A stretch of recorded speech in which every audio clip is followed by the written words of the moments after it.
Gente querida, bom dia mesmo, aqui estou eu de volta. Meu Pai, que alegria de poder retomar o Palavra Plena. E nessa manhã de terça-feira, 14 de novembro de 2023, eu estou com a minha Bíblia aberta no livro do profeta Jeremias. Sim, a minha intenção é seguir essa série de pregações sobre o livro do profeta Jeremias. E dessa vez estou com a Bíblia aberta, repito, no capítulo 15, para o exame dos versos 10 e 11.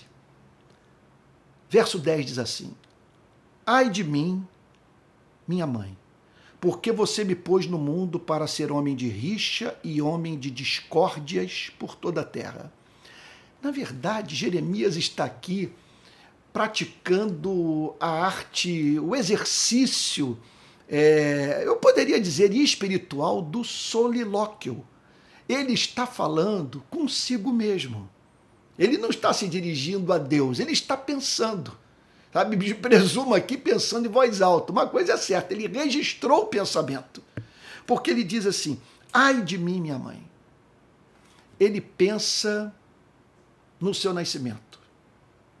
Ele, quer dizer, naquele dia em que sua mãe alegremente o concebeu, cheia de sonhos para a vida do seu filho querido. Aí Jeremias é movido, em razão das circunstâncias, a pensar no seu nascimento, no contraste entre as expectativas da sua mãe em relação ao seu filhinho, Jeremias, e a vida que o profeta veio a viver.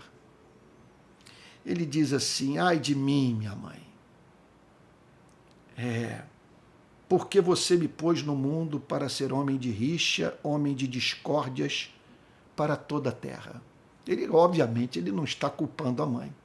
É um desabafo.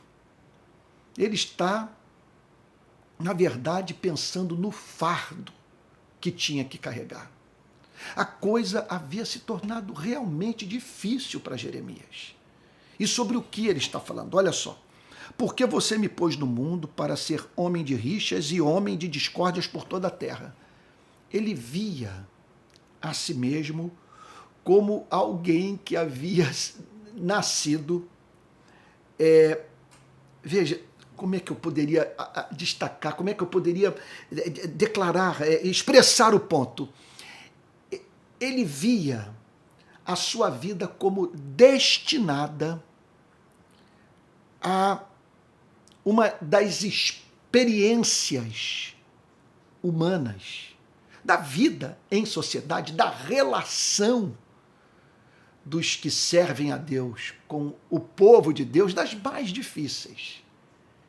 Ele diz o seguinte: parece que eu nasci para brigar, nasci para contenda, para pessoas se voltarem contra mim, distorcerem o que eu falo, atribuírem à minha vida o que há de pior. Olha lá, ai de mim, porque você me pôs no mundo para ser homem de rixa e homem de discórdias por toda a terra. O que ele dizia é o seguinte: não há região de Israel onde eu não tenha inimigos, de todos os setores da sociedade, seja do setor político, do meio sacerdotal, dos supostos porta-vozes da sua palavra, os profetas, de grande parte da sociedade, todos se levantam para dizer que a tua palavra não está nos meus lábios, que eu estou sendo rigoroso demais com as pessoas, que eu estou cobrando delas o que o próprio Deus não está exigindo. Observe que Jeremias, ele nessa passagem, é apresentado como alguém que não gostava de rixa, não gostava de discórdia. Nós não estamos aqui perante aquele tipo de espírito iracundo, sabe, daquela espécie de ser humano que ama contenda. Sabe, nós não estamos aqui perante uma pessoa desastrada no seu modo de falar. Sim, O profeta Jeremias está longe daquele tipo de pregador, vamos assim dizer, que faz a guerra sem sabedoria. Sobre o que eu estou falando? Há uma batalha aí no mundo, na sociedade, na cultura, sabe? Uma batalha de ideias. E é claro que nós que conhecemos a Deus ansiamos por ver a palavra de Deus prevalecer na cultura, de modo que pessoas se encantem com Deus, se convertam e manifestem a beleza do Criador em suas vidas. E isso com implicações práticas para todas as áreas da existência humana. Esse é o nosso sonho. E Jeremias, portanto, ele desejava, essa era a sua intenção, exercer o seu ministério sem se envolver com contendas desnecessárias. Sabe, comprar brigas que, veja, com as quais ele não deveria, de fato, se envolver por não se tratarem de uma exigência da sua consciência. Ele está sendo... Então, aquilo que pesava o seu coração tinha relação com o fato de que a sua pregação, justamente por ser fiel à revelação divina, atraía toda espécie de rixa e de discórdia. Era gente, portanto, meu Deus, fazendo leituras intuitivas, pecaminosas do seu estado de alma, falando sobre suas motivações sem terem acesso às mesmas, atribuindo ao profeta o que de pior poderia ser concebido. Então, simplesmente dizendo que a palavra de Deus não estava nos seus lábios. Vale a pena trazer à memória de todos, de você que tem acompanhado essa série de pregações.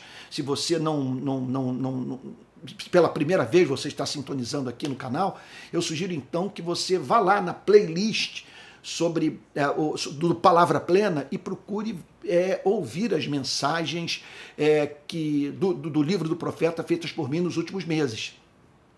E a gente observa que ele condenava a concentração de riqueza, a opressão do necessitado, a indiferença para com a causa do órfão e da viúva, condenava a idolatria, condenava a corrupção espiritual de Israel, a manutenção do culto, enquanto que ao mesmo tempo as pessoas viviam como se Deus não existisse. E outro ponto também central da sua mensagem, ele dizia o seguinte, que Deus não estava com Israel. Sim, lá naquele tempo o profeta estava dizendo, olha, aqui não é espaço para um apoio cego à nação. E a nação, portanto, vai ser invadida. Uma superpotência vai dominá-la, vai subjugá-la por causa dos seus pecados. Veja que eu não estou falando nada, veja, eu não estou falando sobre o conflito de hoje entre israelenses e palestinos. O que eu estou falando foi o que o profeta Jeremias profetizou nos seus dias. E tudo aquilo foi interpretado como por demais pessimista, como alguma coisa que desencorajava as pessoas. E o profeta estava simplesmente dizendo que Deus haveria de dar à nação um tratamento condizente com o seu desamor, com a sua incredulidade, com a sua idolatria, com a sua injustiça, com suas mãos sujas de sangue. Quer dizer, um tratamento que levava em consideração essas mãos que traziam o sangue de inocentes. E aí então o profeta, nesse solilóquio, nesse diálogo consigo mesmo, diz, ai de mim, minha mãe, porque você me pôs no mundo para ser homem de rixa, homem de discórdias, para toda a terra. Eu tenho perdido os meus melhores amigos. Pessoas têm se levantado contra mim sem jamais eu haver discutido com elas. Elas simplesmente não toleram o que eu prego. E outro ponto, ele diz, nunca lhes emprestei nem pedi dinheiro emprestado, mas todos me amaldiçoam. E eu não estou sendo amaldiçoado por aquilo que, em geral, leva uma pessoa a amaldiçoar a outra, o interesse econômico, o interesse financeiro. Eu não peguei dinheiro de ninguém. Minha relação com as pessoas não é baseada em interesse financeiro. O meu desejo é servi-las por meio do meu ministério. E eu reconheço que eu tenho coisas desagradáveis a dizer para as pessoas, mas eu faço em amor. Contudo, elas recebem como se fosse expressão de ódio e por isso me amaldiçoam. Elas desejam a minha morte. E esses dias alguém escreveu aí nas redes sociais que Deus haveria de me calar, me amaldiçoando. Sabe? Me amaldiçoando claramente, dizendo que Deus haveria de se levantar contra a minha vida e me silenciar. E Jeremias estava passando por essa experiência. E aí então, Deus interrompe aquele diálogo de Jeremias consigo mesmo e diz o seguinte: na verdade, eu fortalecerei para o bem. Que significa o seguinte: você está se sentindo muito fragilizado. Você vive num contexto carente de uma estrutura de plausibilidade para as suas crenças. É tanta gente contrária ao que você prega, que você hoje vive carente dessa estrutura de plausibilidade, ou seja, de uma cultura que torne plausível as suas crenças. A manutenção das mesmas deve-se ao fato de que você me ama, teve um encontro verdadeiro comigo, participou do meu conselho, ouviu a minha voz. Esse era o fato. Então, Deus diz o seguinte para ele: então, na verdade, eu fortalecerei para o bem. A pressão é grande, mas o suprimento de graça que eu tenho reservado para a sua vida excede em muito a todas as suas necessidades, porque eu fortalecerei para o bem. O que significa eu fortalecerei para o bem? Eu fortalecerei para a manutenção ou a preservação da sua fidelidade a mim. Eu fortalecerei para que você continue a pregar a minha palavra, apesar de toda oposição, para que você não perca o ser, para que você não reproduza em sua vida o comportamento dos seus algozes, para que você fique do lado da verdade, mesmo que isso não lhe seja conveniente. Eu o fortalecerei para o bem e farei com que o inimigo lhe dirija súplicas no tempo da calamidade e no tempo da aflição. O que Deus estava dizendo para Jeremias era o seguinte: e eu vou julgar os seus adversários. E eles tomarão consciência do fato que trataram com aspereza, de modo perverso e covarde, um profeta meu.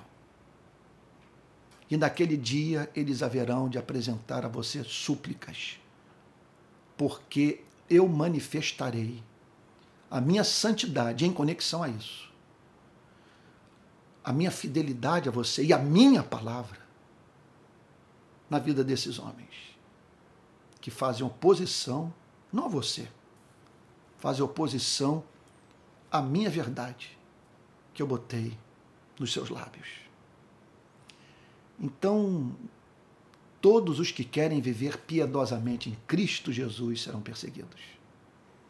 É impossível manter-se fiel ao Evangelho e ser unanimidade. Eu diria o seguinte: no nosso país, um homem que prega em todas as denominações, sem nenhum problema, é aclamado por todas elas, não é profeta. Se você for profeta, há setores inteiros da igreja que vão odiá-lo. E você vai perder seguidores. E pessoas não entenderão sua cabeça. Sabe? Porque como entender a mente de Cristo quando aquele que tem acesso à verdade de Cristo ainda não nasceu de novo? As coisas espirituais se discernem espiritualmente. Essas pessoas são carentes do sentido do discernimento, da capacidade de fazer uma avaliação da excelência dos valores morais, da excelência da verdade, da excelência do próprio Deus. Então, se você está sentindo essa pressão, eu diria o seguinte: permaneça aí firme no seu posto. Não saia da trincheira. Seja fiel.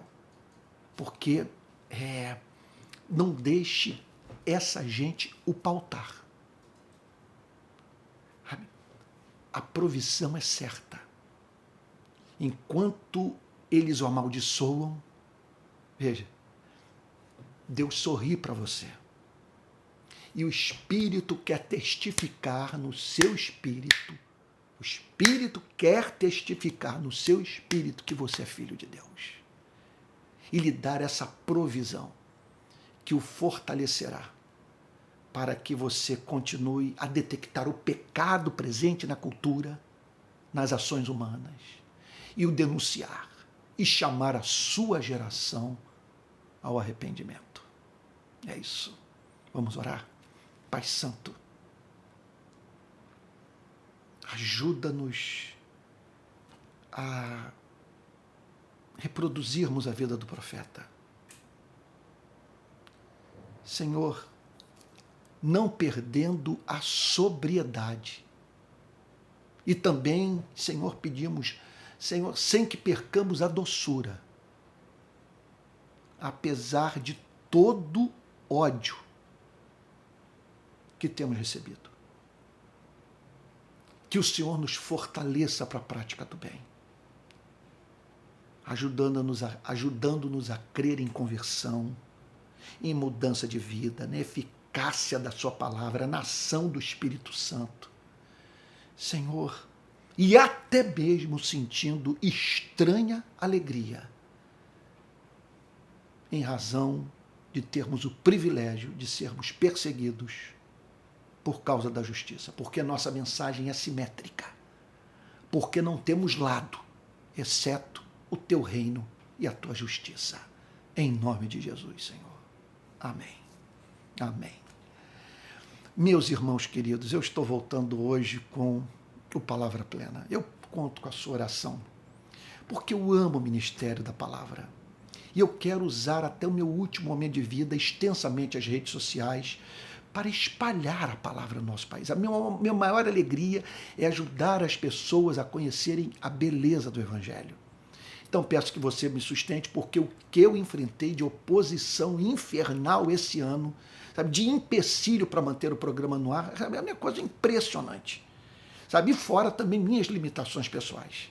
E eu conto com a sua intercessão, que eu quero manter o Palavra Plena às 7 da manhã, de segunda a sexta, e no final da tarde o Palavra das 6. De manhã, o livro do profeta Jeremias, e no final da tarde, uma exposição sobre versos dos Salmos. Tá bom? Conto com a sua intercessão. Olha, eu também quero lhe dizer que para manter esse ministério eu preciso da sua oração, preciso do seu apoio, preciso do seu...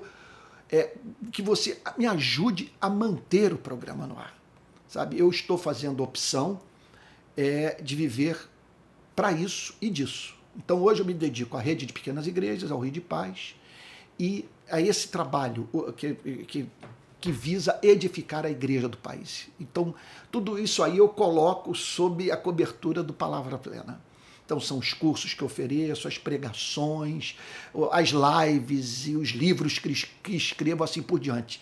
Então, a instituição religiosa, vamos assim dizer, que me mantinha, desde o ano passado tirou metade do meu salário e a partir do mês que vem não vai me dar mais nada. Então, estou precisando que esse ministério seja mantido por pessoas que creem naquilo que prego, naquilo que faço. E a maravilha de que o perfil dessa gente que tem me apoiado é o perfil de gente com muita independência, de gente que não fechou nem com progressismo, nem com conservadorismo. Sabe, que por isso, ora se comporta como progressista, ora se comporta como um conservador. E isso porque o seu coração é regido pelo Evangelho. E o Evangelho não está preocupado em nos tornar progressistas ou conservadores, e sim em nos levar a amar. É isso, tá bom? Então que Deus o abençoe e o guarde. Divulgue o Palavra Plena, tá bom? E até o próximo Palavra Plena. Fique com Jesus.